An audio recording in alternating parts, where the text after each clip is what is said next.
Raiganj university college student welfare গ্রুপের উদ্যোগে চক্ষু পরীক্ষা এবং বিনামূল্যে চশমা বিতরণ শিবির অনুষ্ঠিত হলো কালিয়াগঞ্জে। রবিবার বোচাডাঙ্গা অঞ্চলের ফতেপুর সংলগ্ন বাসন্তীতলা প্রাইমারি স্কুল প্রাঙ্গণে এই চক্ষু পরীক্ষা শিবিরের আয়োজন করা হয়। এলাকার বিশিষ্ট সমাজসেবী প্রশান্ত সিংহ রায়ের ব্যবস্থাপনায় এই শিবিরের সহযোগিতায় ছিল টরেন্টো ক্যালকাটা ফাউন্ডেশন এবং আরোগ্য সন্ধান সন্তোষপুর। এই শিবিরে কালিয়াগঞ্জের বোচাডাঙ্গা ও বরুণা গ্রাম পঞ্চায়েত এলাকার প্রায় 300 জন বাসিন্দাদের চোখ পরীক্ষা এবং প্রয়োজন অনুসারে বিনামূল্যে চশমা বিতরণ করা হয়। আপনার নাম? আমার নাম প্রশান্ত সিংহ রায়।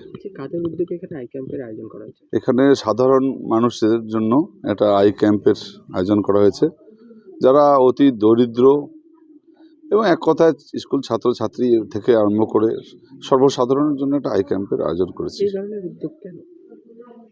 অ্যাকচুয়ালি সাধারণ মানুষ এখান থেকে, যেমন শহর অনেক দূরে, রায়গঞ্জ মেডিকেল কলেজ অনেক দূরে, যেতে অনেক সমস্যা হয়। এই জন্য আমি ভাবলাম যে একটা যদি গ্রামের ভিতরে এরকম ধরনের চক্ষু শিবির করা যায় তাহলে আমার মনে হয় ভালো হবে। এই জন্যই আয়োজনটা করা হয়েছে। কেমন দেখছেন গ্রাম্য পরিবেশের মধ্যে কতটা এখানে? আমি তো প্রথমে ধারণাই করতে পারিনি এত লোক এখানে যে চোখের সমস্যা নিয়ে আছে, আমি ভাবতে পারিনি।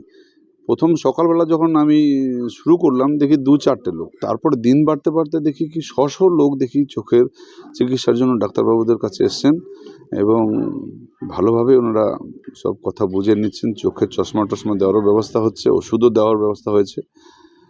এই আর কি, সমস্তটাই বিনামূল্যে? সমস্তটাই বিনামূল্যে। তাদের কাছে আমরা মানে এন্ট্রি ফি পর্যন্ত নিচ্ছি না। চশমাটা দেওয়া হচ্ছে? চশমাটাও ফ্রি। মোটামুটি কতজন লোক হয়েছে এখন পর্যন্ত প্রায় 200 জনের মতো লোক হয়েছে। আরো কি লোক হবে? হ্যাঁ, আরও লোক হবে। প্রায় 300 জনের মতো স্লিপ বিলি করা হয়েছে। তো আসছে লোক, শীতের দিন একটু দেরি হচ্ছে আসতে।